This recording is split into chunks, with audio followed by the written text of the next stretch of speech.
Another day, another name gets dragged into Diddy's never-ending mess. And this time, it was not just another industry veteran who was name-dropped. It was Druski, of all people. Yeah, you heard that right. The same Druski that built his career on comedy, viral moments, and being the guy everyone goes to for a laugh. But right now, nobody's laughing. Because somehow, someway, his name just popped up in the middle of what is considered the biggest scandal in music history. As Diddy's legal troubles keep spiraling out of control, his connections are being picked apart one by one, and now Druski's alleged involvement is raising serious questions, with fans speculating like crazy. How deep was he in Diddy's world? How did his name even get caught up in this? And most importantly, is there any truth to these allegations, or is this just another case of being guilty by association? Well, let's break it all down. Druski's name in a Diddy lawsuit? Well, if you told someone that a year ago, they'd probably laugh in your face. But here we are, witnessing it happen live and direct. His name wasn't in the original lawsuit when it was filed. No, it actually got added later. And not just him. Several new names suddenly appeared in the updated lawsuit filed on March 7th, 2025. So how did Druski get wrapped up in all this?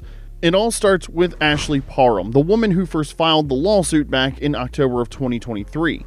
Initially, the case focused on Diddy's alleged crimes against her, but as her lawyers dug deeper, more names started surfacing. And then, out of nowhere, Druski's name appeared in the documents. Alongside him, names like Odell Beckham Jr. and other unnamed individuals referred to as John Doe and Jane Doe. At this point, the lawsuit had already been sending shockwaves through the industry. Every week, it seemed like someone new was getting exposed, but when people saw Druski's name mixed into the chaos, that's when things got really weird. I mean, think about it. Druski isn't some record executive or a longtime industry insider. He's a comedian. He blew up by making hilarious Instagram skits, clowning rappers, athletes, and everyday people.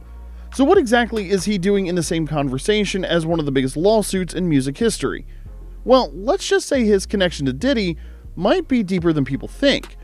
But before we even get into that, let's talk about the moment that changed everything. And to do that, we've got to go back to where it all started. Now, it all started back in 2018, a year that at the time probably didn't seem all that important for Druski. He was still grinding, still finding his way in the industry, trying to turn comedy into a career. Back in February 2018, Ashley, the woman behind the lawsuit, claimed to have met a man named Shane following an altercation at a bar. After the dust settled, they got acquainted and started vibing. Later that same night, Shane, probably to impress the girls, whipped out his phone and FaceTimed Diddy. He started showing off the video call to everyone, including Ashley, so she could see he was an important person. I mean, when you FaceTime Diddy late in the night and he picks up the call, that's a big deal, right? Well, according to the lawsuit, Ashley wasn't impressed when he showed her Diddy on the call. Now you're probably wondering, how could she not be? Well, it's simple. She believed strongly in the longtime rumor that Diddy had something to do with Tupac's death, but here's the problem. Ashley didn't keep her opinion to herself. She blurted it out loud while Shane was still on the call with Diddy. She confirmed Diddy was visible on the screen alongside his sons, Christian and Quincy, which meant they overheard her. According to the suit, Diddy didn't take her accusations lightly. He allegedly responded by telling Ashley she was going to pay for what she said dearly. But that was it. The conversation ended and everyone moved on. But then fast forward to March 23, 2018, and something crazy did go down. According to Ashley, Shane, who she had been vibing with since they first met a few weeks earlier, asked her to come over to his place. Why? Well, he claimed to have been too weak and needed help with his cancer medications. Now, this request sounds weird to you, right? Well, Ashley thought she was helping out a friend, even though he was someone she barely knew, but in the moment, he seemed trustworthy enough. And why is that? Because he had told her earlier about his cancer situation, so naturally, Ashley, being the good-hearted person she was, didn't hesitate to go over. But the moment she stepped inside his place, everything changed. At first, things seemed normal. A little too normal. As she arrived at Shane's home, he told her he wanted to take her for a ride in his new car, and she agreed. Now, the first question is, how is someone feeling weak from cancer able to drive a car? Well, we didn't get an answer to that part of the lawsuit. Anyway, they took a short drive, came back to his place, and sat down to watch a movie. According to the suit, Shane left the door to his apartment slightly open, and when Ashley challenged him, he told her there was something wrong with the door. At that point, everything was cool, but then 10 minutes later, it happened. The door swung open and in walked Diddy, and when he arrived, he made sure everyone knew. According to the lawsuit, Diddy didn't come in quietly. His entrance was loud, over the top, and like a man ready to party. And just like that, the entire energy of the room shifted. But the crazy part was that he didn't come alone. He had his bodyguard, big homie Cece, and several others with him. Now at this point, Ashley had no idea why Diddy was even there, but then she remembered.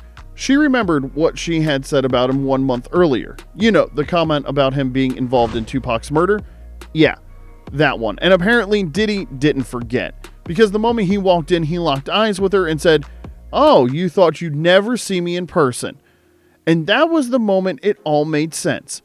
Ashley started to realize this wasn't some random encounter. This wasn't just a wild coincidence. This was a setup. Shane, the guy who had invited her over, he wasn't just some innocent bystander. He was part of it. And that's when things got terrifying, because according to the lawsuit, Diddy didn't just show up to talk. He showed up to make a statement. Never in a million years did Ashley imagine she would see Diddy one-on-one, let alone talk to him up close. But there she was in a tiny apartment getting stared down by one of the biggest moguls in the music industry, and she couldn't say a word back. But what happened next wasn't just shocking, it was mind-boggling.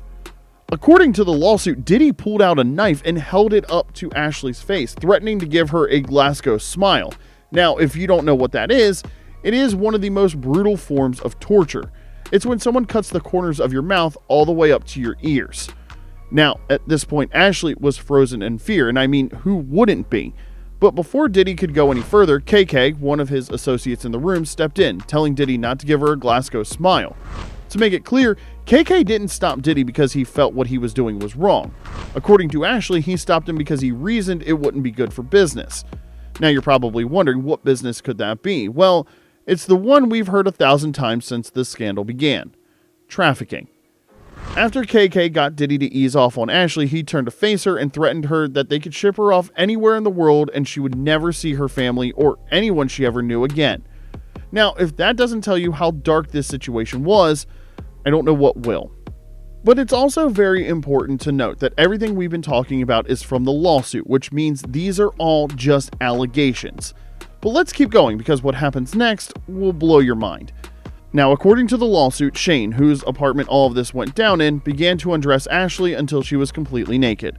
That was when Diddy pulled out what looked like a bottle of liquid from a large fanny pack and began to squirt it all over her body. At first, Ashley thought the liquid was acid, but it turned out to be baby oil. While she was getting soaked in oil, Diddy allegedly became tired of Ashley's shenanigans, so he ordered Shane to turn her over with her facing away from him as they continued the unspeakable things they were allegedly doing to her. And this is exactly when Druski's name came into play. According to the suit, Diddy gave Druski an order to pour more oil all over Ashley's body and then told him to do something that shocked everyone. Something that, if true, sounds like something out of a sick, twisted cartoon. The lawsuit claims that Druski jumped on top of her body, treating it like a slip and slide. And because of his size and weight, the impact was so severe that it knocked the wind out of Ashley. At this point, the details of the lawsuit were starting to sound so insane, so outlandish that it almost felt unreal. Because let's be honest, what kind of situation is this? How could a man that size jump over a girl like that and she survive? Y'all know how huge Druski is, right? Do you think he could do a slip and slide on a girl and the girl wouldn't be crushed with severe damage? Now, I know the lawsuit said his weight knocked the wind out of her, but if we're being honest, it should have knocked more than the wind out of her. The lawsuit even mentioned that Druski almost fell off the bed when he jumped on the girl, but managed to catch himself. Druski, catch himself in a free fall. Now, that's a tough sell, I'm not gonna lie. These allegations about Druski are really wild. I mean, this is the kind of thing that you can't even make up, and yet, here it is, in legal documents. Druski has, of course, denied everything, but the fact that his name is even in the lawsuit at all is enough to make people question what's really going on, and that leads us to the biggest question of all. Was Druski actually involved, or is this a wild exaggeration? Personally, I think it's more of the latter, but you never know. The moment Druski's name hit the lawsuit, the internet lost its mind. I mean, let's be real, nobody saw this coming. One minute, Druski is cracking jokes, making viral skits, and rubbing shoulders with the biggest name in the industry. The next, his name is attached to one of the most disturbing lawsuits in hip-hop history. And just like that, the internet did what it always does. Memes started flying, tweets went crazy, and people had questions. While the speculations on social media ran wild, a lot of people found it difficult to believe Druski's involvement in this wild situation. The idea of Druski, one of the internet's favorite comedians, being involved in something this serious, it sounded too wild to believe. A lot of people were convinced there was no way Druski would have done that to the girl and she survived. But then the speculations kept spreading like wildfire, and when you consider how people felt about Diddy already, the heat was turned on Druski, and some sections started taking it seriously.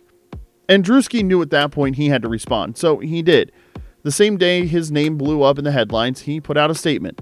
Quote, "This allegation is a fabricated lie. I wasn't a public figure in 2018. I was broke, living with my mom without any connections to the entertainment industry at the time of this allegation, so the inclusion of my name is truly outlandish." He went on to say that his heart goes out to real victims of abuse, but he's fully confident that the evidence will expose this lawsuit for what it is. A lie.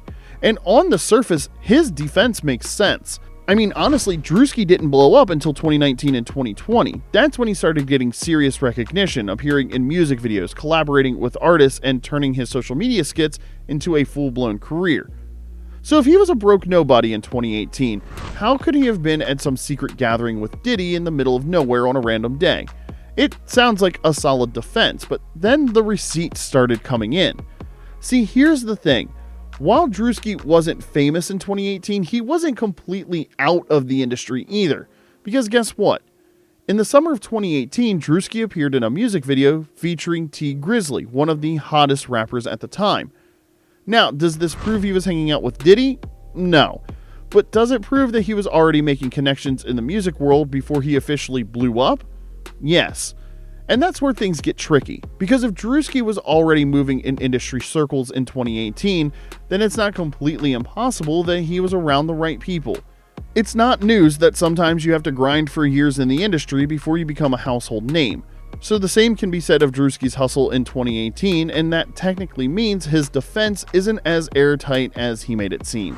And don't forget that Druski has quite the relationship with Diddy's sons over the years, which is exactly why people started giving him the side eye. Because in situations like this, perception is everything, and the moment people think you're hiding something, even if you're completely innocent, you're already losing the battle. So now the real question is Druski really innocent, or did he just get caught up in the wrong circles at the wrong time? Honestly, with the things they alleged he did in this lawsuit, it feels really hard to believe he actually did that. Let's assume he weighs about 150 pounds. Now, imagine him jumping on someone that's not even half the size. That could easily kill her. While it's really difficult to believe Druski would go down for this, you can never say never when it comes to Hollywood. Real dark stuff happens in that place all the time, but we'll see in the coming months how this lawsuit turns out. So what do you think? Do you believe Druski could have done what he's alleged of? Share your thoughts in the comment section below, and while you're at it, leave us a like and subscribe to our channel. Thanks for watching, and we'll see you next time.